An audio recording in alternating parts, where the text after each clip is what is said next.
इनका अभिप्राय ये था कि भगवान जो है ये अर्जुन ने रख लिया। हाँ, तो फिर जो है सारी। चलिए, अब बड़ा जबरदस्त अध्याय आ रहा है ये। अब अर्जुन की भाषा है ना बहुत अलग है, जैसा मैंने कहा ना। अब देखिए, अब अर्जुन के मन में चटपटी लग गई कि यार भगवान ऐसे हैं क्या? इनके एक अंश में, अंश का मतलब स्वामी जी ने बताया अंगूठे में, अंगूठे में भी नहीं, नाखून में, नाखून में भी नहीं, नाखून के अग्रभाग में, और अग्रभाग में भी नहीं, उसके भी किसी एक अंश में संपूर्ण ब्रह्मांड है। बोलो, अरे भैया ये बात तो बैठी नहीं दिमाग में, नहीं बैठी ना? तो अर्जुन की भी नहीं बैठी। अर्जुन ने कहा महाराज ये बात है तो सच्ची, क्योंकि आप कह रहे हो, लेकिन हमारी बुद्धि में जरा घुस नहीं रही है। तो ऐसा करो, आप हमको दिखा दो ना ये बात। हाँ, लेकिन कैसे पूछ रहे हैं कि यदि मैं योग हूं तो दिखा दो। ये भाषा देखिए अर्जुन की आप, ये नहीं हमारी तरह अच्छा ऐसा है तो दिखा बेटा, ये नहीं है। अब अर्जुन चूंकि भगवान का चमत्कार देख चुके हैं, भगवान कैसे हैं, तो देखो क्या बोलते हैं अर्जुन। मन्यसे यदि तच्छक्यं मया द्रष्टुमिति प्रभो योगेश्वर ततो मे त्वं दर्शयात्मानमव्य। मुझे वो आपका अव्यय रूप, ऐसा रूप, यदि मैं योग हूं तो मुझे दिखा। देखिए भगवान जब इस भाषा में साधक बात करता है ना, तो भगवान रीझ जाते हैं। साधक जब तक अपनी बुद्धिमानी का, अपने साधन का, अपने बल का आश्रय रखता है, तब तक भगवान रीझते, और साधक कहता है प्रभु अब हमें कुछ नहीं पता, हम कुछ नहीं जानते वास्तव में, अब जैसा आप राजी हो वैसा करो आप। तब भगवान की पूरी ताकत, पूरी कृपा अपने में प्रकट हो जाती है। भगवान क्या कह रहे हैं आप देखिए, क्या बढ़िया बात कह रहे हैं। अभी अभी विभूति योग में अर्जुन ने प्रश्न किया था, भगवान मुझे आपकी सारी विभूतियां बताओ। तो भगवान ने कहा नो, मैं सारी नहीं बता सकता, मैं 82 बताऊंगा, मोस्ट इंपॉर्टेंट, ऐसा भगवान ने कहा। अब अर्जुन कह रहे हैं आपका एक रूप दिखा दो, वो वाला रूप जो आपने कहा, और वो भी तब दिखा दो यदि मैं योग, और नहीं तो मुझे कोई दिक्कत नहीं है, मैं मानता हूं आप ऐसे ही हैं, नहीं दिखाएंगे तब भी मैं मानता हूं। तो भगवान रीझ गए, और अब क्या कह रहे हैं, पश्य में पार्थ रूपाणि शतशोथ सहस्त्रसा नाना विधानि दिव्यानि नाना वर्ण कृति। अरे तू एक नहीं, तू हजारों देख, अलग अलग वैरायटी वाले रूप दे। तू तो एक ही कह रहा है, मैं तुझे हजारों रूप। और अर्जुन सुन, इन रूपों को देखने के लिए जो योग्यता चाहिए उसके बारे में तो तेरे को आइडिया ही, अब आइडिया नहीं है तो तू मांगेगा कहाँ से? आप समझ रहे हैं कितना बड़ा मैसेज है। हम लोग मंदिर में जाते हैं, हम लोग भगवान का व्रत करते हैं, और लंबी लिस्ट लेके भगवान के सामने प्रणाम करते हैं।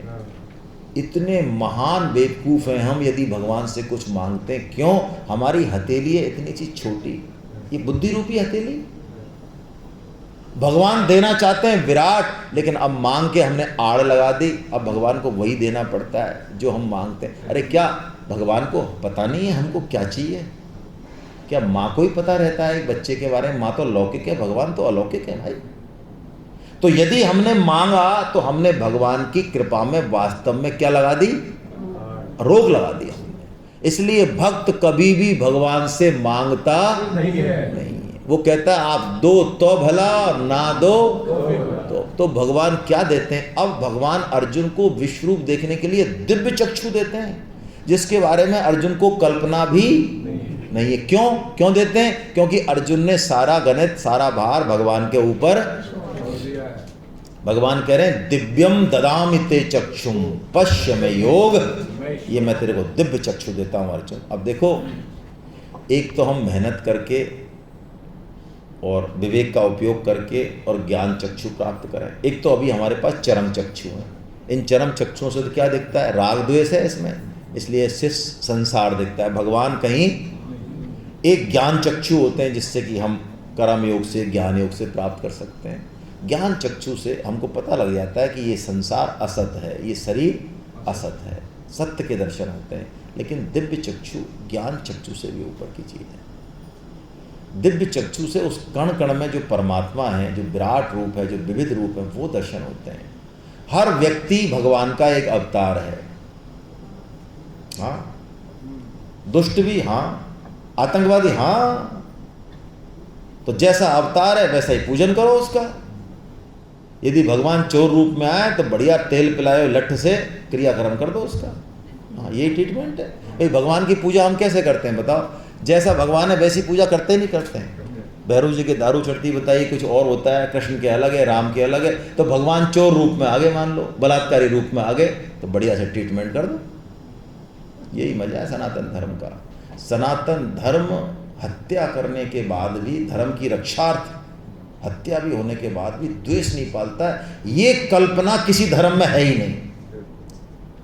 भगवान श्री राम रावण का वध होने के बाद विभीषण से कहते हैं इसका विधि पूर्वक यथोचित संस्कार करो। हम करेंगे। क्यों? मरणांत अंतानी बैरानी, मरने के बाद हमारा इससे कोई, ये महानता। तो भगवान कह रहे हैं अर्जुन तू दिव्य चक्षु ले, उससे मैं तेरे को दिखाऊंगा। अब देखिए यहाँ पे अर्जुन की एक स्तुति है, आपकी किताब से आप पढ़ सकते हैं। 15वें अध्याय से 15वें श्लोक से 11वें अध्याय का 15वें श्लोक से 22वें श्लोक तक तो एक पार्ट है इसका। फिर 36 से लेके 46 तक एक पार्ट है। इन दोनों पार्टों को मिला के ये अर्जुन स्तुति है। और इसके पहले गणेश वंदना है, एक श्लोक गणेश वंदना का है। और 2.7 और 8.9 या 8 है, कौन सा है? ऐसा एक गीता प्रेस की किताब आती है, कौन सी आती है सुधीर जी? नित्य स्तुति की आती है। और एक वो आती है यार, उसमें ये स्तुति पूरी दे रखी है ना। तो ये नित्य स्तुति कुछ साधक डेली करते हैं सुबह 5 बजे। ये गीता भवन में, आपको मैं बता दूं, आप में से कितने लोग गीता भवन गए? नहीं गए तो आपको जाना चाहिए। ऋषिकेश में जरूर जाना चाहिए, बहुत अच्छा तीर्थ है। हमारी सेमिनार होती है वहाँ पे साल में 3, लेकिन वो सेमिनार की सूचना आपको मिलेगी एक दिन, बस एक दिन ही मिलेगी, क्योंकि शाम को वो सेमिनार हमारी फुल हो जाती है, वेटिंग आ जाती है उसमें। एक दिन खुलती है वो सेमिनार, जिस दिन खुलेगी उसी दिन वेटिंग आ जाती है 50 की, धड़ाधड़ होते हैं उसमें रजिस्ट्रेशन। अभी जैसे हमारी अगस्त में है, 31 अगस्त से 2 सितंबर तो फुल हो गई, वो 250 हो गए। ऐसी उसमें होगी आगे, तब भी फुल होती है। तो चलो उसमें जाओ या कैसे भी जाओ। 5 बजे वहाँ गीता भवन नंबर 3 में हम जब वहाँ पर रुकते हैं ऋषिकेश में, तो सब साधकों के लिए ये अनिवार्य है कि वो और काम चाहे करें चाहे नहीं करें, वो सुबह गीता भवन नंबर 3 में आए 5 बजे। और गीता की, अर्जुन की स्तुति को वहाँ पे होती है, उसमें भाग। और उसमें 1 सेकंड भी यदि आप लेट हो गए तो वो दरवाजे बंद हो जाते हैं, फिर आप रोड पे ही खड़े रहो। वहाँ आज भी यही सिस्टम चल रहा है पिछले 70 साल से। बाहर भी करते हैं खड़े होकर। हाँ, आपको 5 बजे का मतलब है पहले ही पहुंचना पड़ेगा। यदि 1 सेकंड भी लेट हो गए, 1 मिनट भी, तो आपको एंट्री। तो ये स्तुति बहुत फायदेमंद है। हमारे बहुत सारे साधक जयपुर में इस स्तुति को डेली करते हैं, हमारी धर्मपत्नी भी करती हैं। मैंने इन्होंने सुधीर जी ने व्हाट्सएप ग्रुप में भी डाल दिया है, जो गुड़गांव का व्हाट्सएप ग्रुप है। यदि आप उसमें जुड़े हुए हैं तो आपको उस स्तुति को हम चाहें तो कर लेते हैं। हाँ, योगेश जी कराते हैं डेली। पंचरत्न गीता, पंचरत्न गीता में है ये स्तुति, ठीक है ना, पंचरत्न गीता। चलिए सुधीर जी, क्या आदेश है? पूरी स्तुति करनी है या कुछ लेनी है? पूरी करो। करें पूरी? तो चलिए बोलो भाई, फिर सब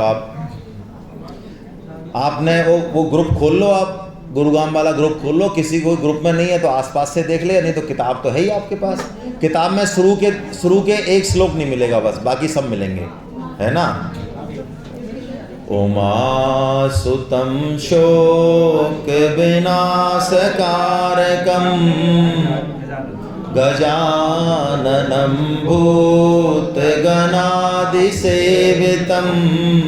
कपित्थजम्बूफलचारुभक्षणम् उमासुतं शोकविनाशकारकं नमामि विघ्नेश्वरपादपङ्कजं कवि कार्पण्यदोषोपहत स्वभाव प्रक्षामि त्वां धर्मसम्मूढचेता यच्छ्रेयशान्निश्चितं ब्रूहि तन्मे शिष्यस्तेऽहं साधि मां त्वां प्रपन्नं कविं पुराणमनुशासितार मनोरनीयास्मनुस्मरे सर्वस्य धातारमचिन्तरूप मादित्यवर्णं तमस। अब जो है ना, अब आपकी किताब में से आप ले सकते हो, है ना। 11.15 से चलेगी 22 तक, फिर 36 से 40 तक चलेगी, ठीक है ना। हाँ, ऐसे अब आप ले सकते हो। 3 श्लोक थोड़े अलग से थे, अब आप ले सकते हो। पश्यामि देवास्तव देवदेहे सर्वांस्तथा भूतविशेषसङ्घान् ब्रह्माण्डमीशं कमलासनस्थ मृषीश्च सर्वानुर्गाश्च दिव्याम् अनेकबाहूदरवक्त्रनेत्रं पश्यामि त्वां सर्वतोदि नान्तं न मध्यं न पुनस्तवादिं पश्यामि विश्वेश्वर विश्वरूप किरीटनं गदनं चक्रणं च तेजोराशिं सर्वतो दीप्तिमन्तं पश्यामि त्वां दुर्निरीक्ष्यं समन्ता दीप्तानलार्कद्युतिमप्रमेयम् त्वमक्षरं परमम वेदितव्यं त्वमस्य विश्वस्य परं निधानं त्वमव्ययः शाश्वतधर्मगोप्ता सनातनस्त्वं पुरुषो मतो मे अनादिमध्यान्तमनन्तवीर्य मनन्तबाहु शशिसूर्यनेत्रं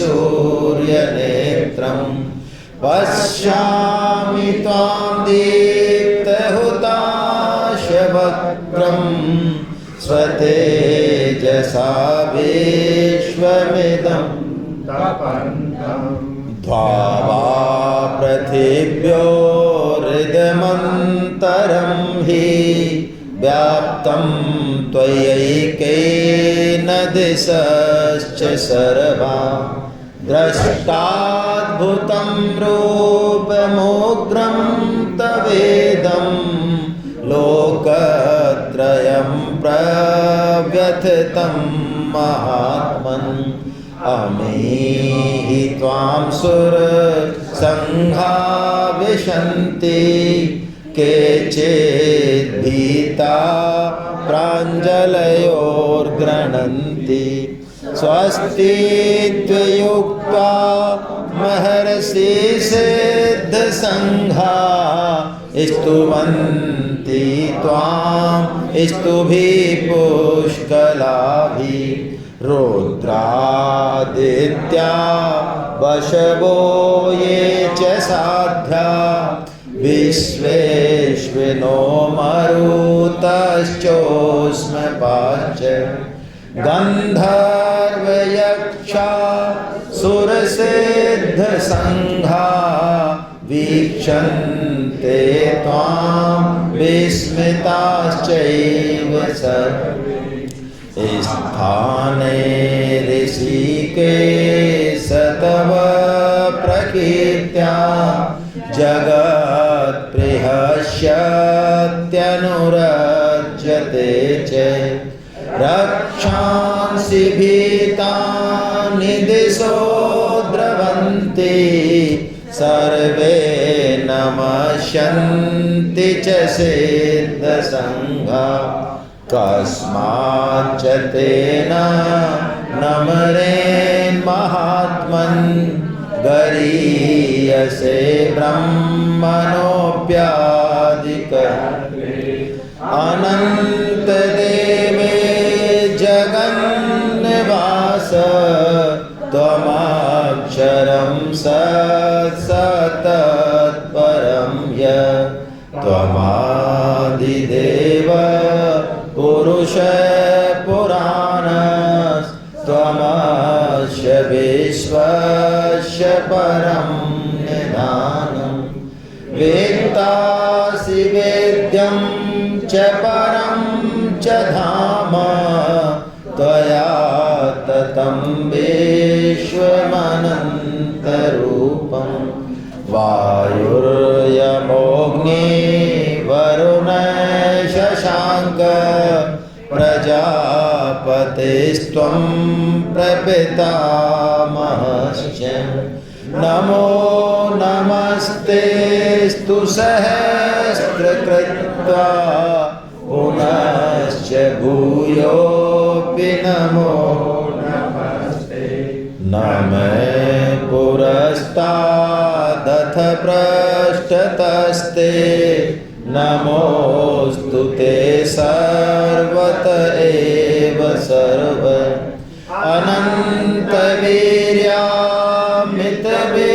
अनन्तवीर्यामितविक्रमस्त्वं सर्वं समाप्नोषि ततोऽसि सर्वै यच्चक्तिमत्वा प्रसभं यदुक्तं हे कृष्ण हे यादव हे सखेति अजानता महिमानं तवेदं मया प्रमादात् प्रणयेन वापि यच्चावहासार्थमसत्कृतोषि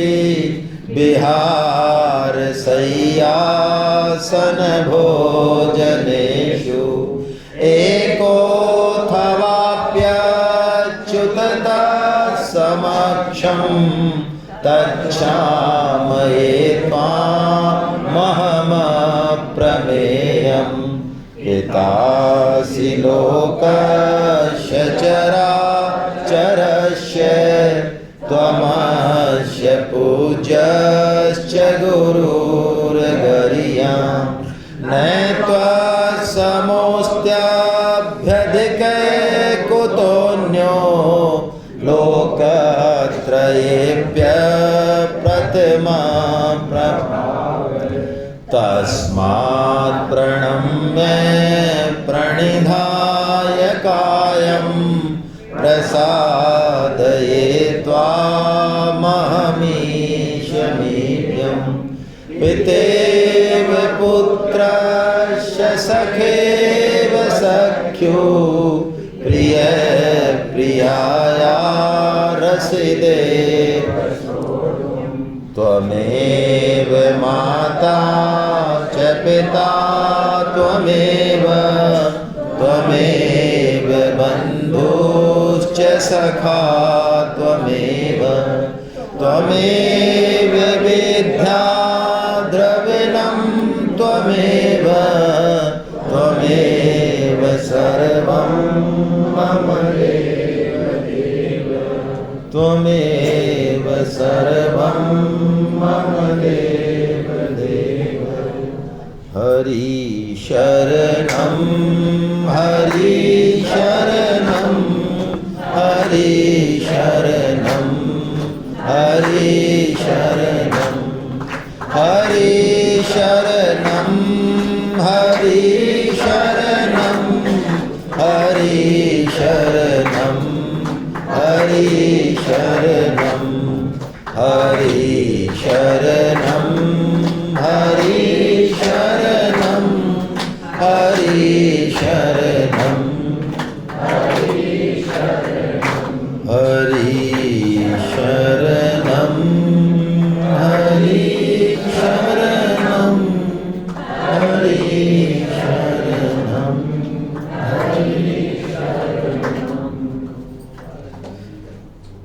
ज़बरदस्त प्रार्थना है भाई। और गीता की बड़ी रहस्यमयी बात है ये। अब प्रार्थना के समय ये बोलनी ही पड़ेगी, नहीं तो ये बिल्कुल अंत की बात है 18वें अध्याय की, कि भगवान ने कर्म योग, ज्ञान योग और भक्ति योग तो बताए, बहुत अच्छी बात है, ध्यान योग भी बताया और भी योग बताए, लेकिन वास्तव में जीव के करने के वश का कुछ है नहीं। कर्म योग में क्या चाहिए? कर्म योग में एक निश्चयात्मक बुद्धि चाहिए कि मेरे पास जो कुछ है वो सब दूसरों के लिए, समाज के लिए, देश के लिए। बोलो, संभव है? सही बताओ। हमारे पास जो कुछ है, बैंक बैलेंस, सोना चांदी, सामर्थ्य, बल, रूप, ये दूसरों के लिए? कोई खींच खांच के हमसे साल भर में 1 लाख रुपए का दान ले ले तो हम छत पे चढ़ जाएं, कूदते रहें, नाचते रहें? हम कर्म योग करेंगे? सोचो। ज्ञान योग, ज्ञान योग में यह है कि जो कुछ दिख रहा है ये असत है, ये है ही नहीं। जैसे पाकिस्तान में किसी का घर नष्ट हो गया तो उससे हमको कोई दुख नहीं होता, ऐसे ही हमारा घर नष्ट हो जाए हमको कोई दुख नहीं हो। रात को नींद आ जाए, फैक्ट्री जल जाए तो नींद आ जाए, शरीर छत विच्छत हो जाए तो नींद आ जाए। बोलो, क्योंकि शरीर है ही नहीं हमारा, घर है ही नहीं हमारा, संबंधी है ही नहीं हमारे, पति पत्नी है ही नहीं हमारे, सब असत है। बोलो, संभव है? कर लिया ज्ञान योग। और भक्ति, भक्ति में भगवान का होना पड़ता है। हमने 50 जगह बांट रखा है अपने आप को। हम इनको छोड़ के जहां हमने 50 जगह अपने आप को बांट रखा, हम भगवान के हो सकते हैं? और जब भगवान के हम होंगे ही नहीं तो भक्ति कहां से होगी? संतों का ऐसा भाव है, जीव जो कुछ कर सकता है वो यही कर सकता है। हे नाथ, मैं केवल आपका हूँ। प्रार्थना कर सकता है जीव, रो सकता है भगवान के आगे, भगवान का थोड़ा बहुत काम कर सकता है। ये जो भगवान का हम काम करने की बात करते हैं, गीता विचार की बात करते हैं, इससे हमको कर्म योग, ज्ञान योग और भक्ति योग की सामर्थ्य आती है, करने की, समझने की सामर्थ्य आती है। हम जो रोते हैं भगवान के आगे, ये प्रार्थना, क्योंकि प्रार्थना शब्दों से बोली जाती है, लेकिन प्रार्थना में वास्तव में शब्द नहीं होते, सब प्रार्थना में भाव होता है। वो शब्द के बिना भी पहुंच जाएगी, 7 लोगों का छेदन करते हुए भगवान तक पहुंच जाएगी। शब्द होंगे तो हो सकता है भजन के मारे अटक जाए। तो ये जो भाव है भगवान के प्रति, जो हम प्रार्थना करते हैं अपने आप को दीन मान के, क्योंकि हम दीन हैं, इस प्रार्थना से तीनों योग प्राप्त हो जाते हैं। यही बात भगवान कह रहे हैं। देखो यहाँ पे एक अगला श्लोक हम ले रहे हैं जिसमें गोवर्धन लीला का चित्रण किया हुआ है, दिख रहा है आपको? उस गोवर्धन लीला में भगवान ने गोवर्धन को उठा रखा है। कहाँ पे उठा रखा है? तो हमारे जैसे, वहाँ पे हमारे जैसे बहुत हैं, सब टाइम पे होते हैं, हम खा जाएंगे। उन्होंने अपने मोटे मोटे लठ लगा रखे हैं, जैसे कि हम समझते हैं कि भाई साहब इस कंपनी को और इस ऑफिस को चलाने वाला कौन है? हाँ, ना तो ये कंपनी पहले चली और हमारे मरते ही ये कंपनी बंद होगी भाई साहब। और इस परिवार को पालने वाला भी कौन है? हम है। ये बच्चों को जो रोटी पानी कर रहा है, खाना बना रहा है, और ये सब जो मकान बनाया है, ये सारा व्यवस्था जो कर रहा है, कौन कर रहा है भाई साहब? हम कर रहे हैं। हम जैसे गए इनकी सबकी दुकान बंद हो जाएगी। आप जाके देखो, इनकी दुकान बढ़िया चलेगी। तो भगवान जो यहाँ बात बता रहे हैं हमको, ये प्रार्थना से चल रहा है। भगवान कह रहे हैं, अर्जुन तू युद्ध कर और युद्ध में शत्रुओं को जीत, राज्य कर, लेकिन ये जो सब तू काम करेगा, युद्ध भी जीतेगा, सारा काम करेगा, इसमें तेरी क्षमता कुछ नहीं है, इसमें तू केवल निमित्त मात्र है। यहां भगवान ने संपूर्ण कर्मयोग, ज्ञान योग और भक्ति योग तीनों कह दिए, एक श्लोक में नहीं, एक चरण में। नीचे नीचे का श्लोक पढ़ रहा हूं बस। निमित्त मात्रम भव सव्यसाचिन। ये तीनों योग जिसको समझ में आ गए, उसकी गाइडलाइन ये होगी। वो जिंदगी में बड़े बड़े काम करते हुए भी, पूरे संसार से पूजन होते हुए भी खुद को कर्ता नहीं मानेगा। क्या मानेगा? निमित्त मात्रम। अब निमित्त मात्र यदि माना तो आगे भगवान ने शब्द किया भव सव्यसाची। ये सव्यसाची क्या? सव्यसाची शब्द अर्जुन के लिए है और ये गीता में एक बार आया, यहीं दिया भगवान ने, कहीं नहीं दिया। देखो क्या चमत्कार है। सब्यसाची मतलब जो दोनों हाथों से वान, इसका मतलब हम अपने आप को निमित्त मात्र तो माने, लेकिन अपना 100% लगा दें, पूरी क्षमता से काम करना। ये नहीं अब ठीक है भाई साहब हमारा क्या लेना देना, हम तो निमित्त मात्र हैं। नहीं नहीं, पूरा दम लगा देना, पूरी क्षमता। ये जीवन जीने की कला है।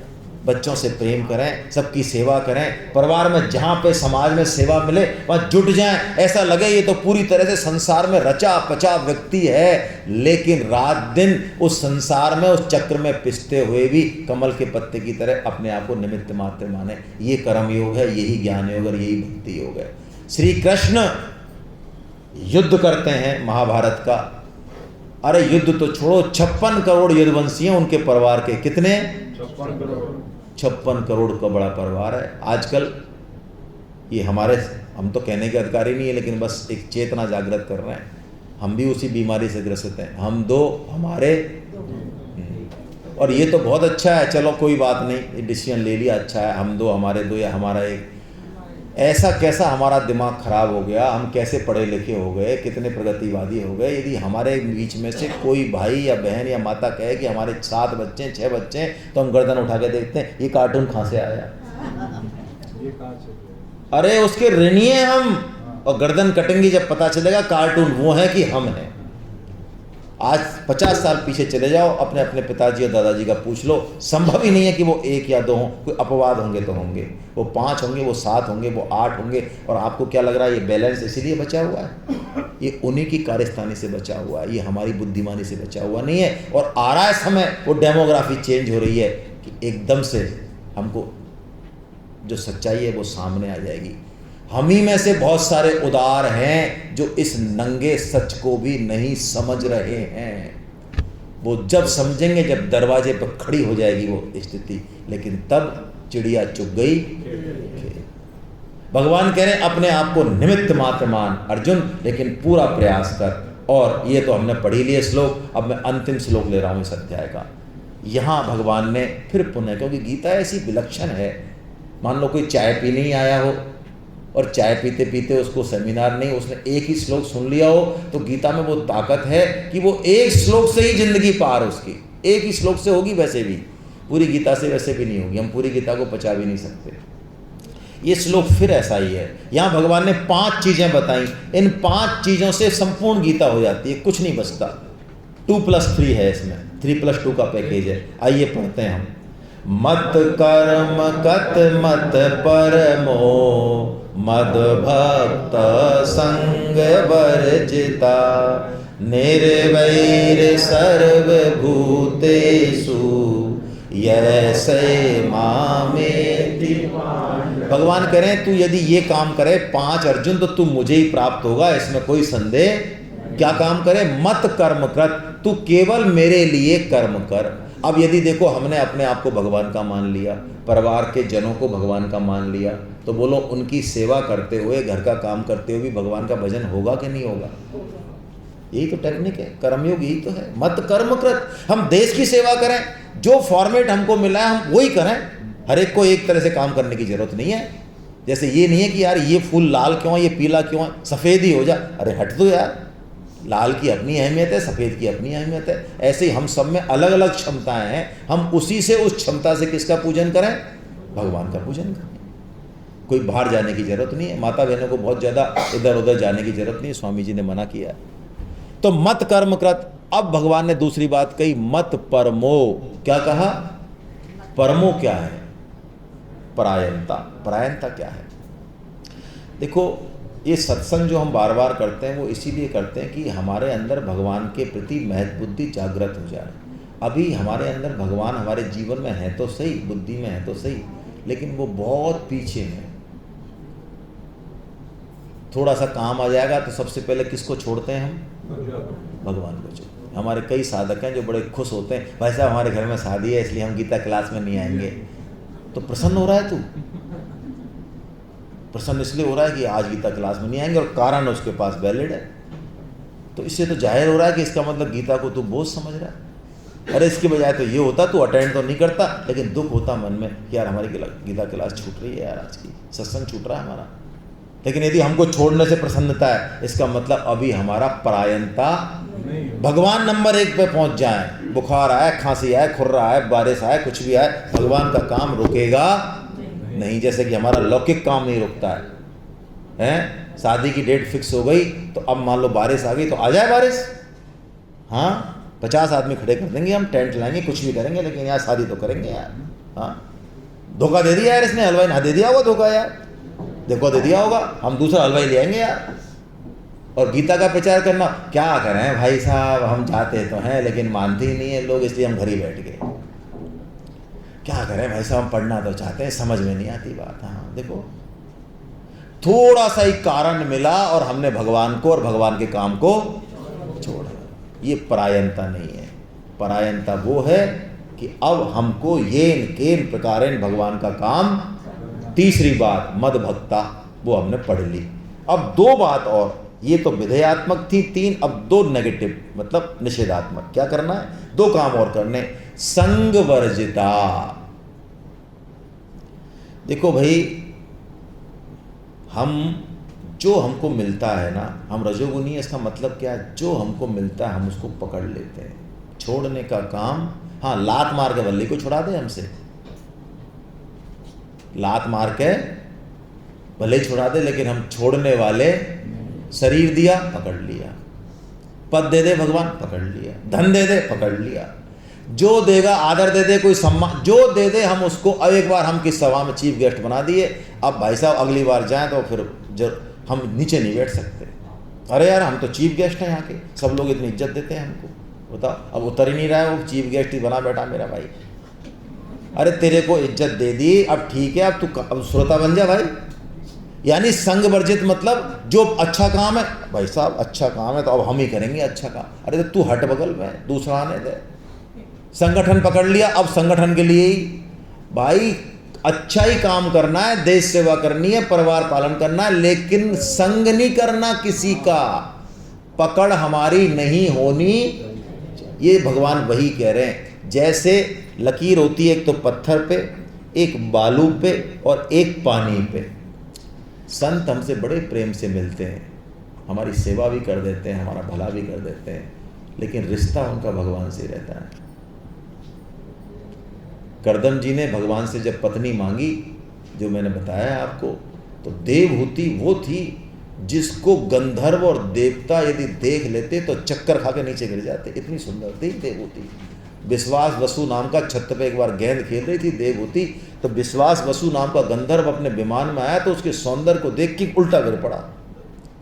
उनके लिए भी दुर्लभ थी वो देवहूति। भगवान की कृपा से करदम जी के पास उनके पिताश्री मनु लेके आए जंगल में और उनसे कहा कि आप इसका वरण करो, ये आपसे शादी करना चाहती है। वो देवहूति को देख के करदम जी क्या कहते हैं कि मैं शादी अवश्य करूंगा, क्योंकि सृष्टि चलानी है, भगवान की आज्ञा है, लेकिन जब बच्चे हो जाएंगे, एक पुत्र होने के बाद फिर मैं सन्यास, भगवान का भजन ही करना चाहूंगा, फिर मैं ग्रस्त में फंसना। क्या बात है? तो क्या विहार नहीं करते उसके साथ, सुख नहीं भोगते, सब काम करते हैं, लेकिन बिल्कुल असंग रहते हैं अंदर से। संग किसका करना है? सत का करना है, और किसी का संग। और अंतिम बात, निर्वैर सर्वभूतेषु। भैया हमको किसी से बैर नहीं पालना है, द्वेष नहीं करना है। ये जो घर में हम द्वेष करते रहते हैं, रिश्तों में द्वेष करते रहते हैं, ये साक्षात हम भगवान का अपमान कर रहे होते हैं। अब मैं सही बात बोल दूं तो सास बहू के प्रति जो व्यवहार करती हैं, बहुएं सास के प्रति जो व्यवहार करती हैं, और इनके मन में जो ये कीचड़ घुसा हुआ है ना पढ़े लिखों के बीच में, इनको कभी कुछ भी प्राप्त नहीं होने वाला है। साक्षात ठाकुर जी को ठुकरा दिया हमने, लात मार दी। हम किस ठाकुर जी की तलाश में जा रहे हैं? कहाँ जा रहे हैं हम? कुछ नहीं मिलेगा, दंड मिलेगा, और कई गुना होके मिलेगा, और कोई रोक नहीं सकता।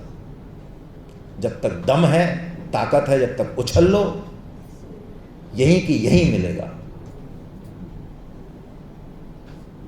हमारे अनुकूल कोई चले, हमारी बात कोई माने, हमारी बात चाहे न माने, लेकिन हमको उससे द्वेष तो बिल्कुल नहीं करना है, क्योंकि भगवान ने ये घोषणा की है कि जो मेरी मंदिर में पूजा करता है, जब तक व्रत नियम करता है, लेकिन मेरे जो जीते जागते मंदिर हैं, चलते फिरते मंदिर हैं, जो इनसे द्वेष करता है, मैं इनकी पूजा को स्वीकार नहीं करता हूँ। ये भगवान का वचन है, मैं अपनी तरफ से नहीं बोल रहा हूँ। इसलिए द्वेष नहीं करें। आदमी बुरा होगा, मान लिया, खराब ही हो, मान लिया भाई, मान लिया, सर्टिफिकेट दे दिया, हमको द्वेष करने का अधिकार नहीं है। यदि द्वेष किया तो उतने अंश में हम परमात्मा से दूर हो गए। हरे कृष्णा। भगवान ने कहा इसके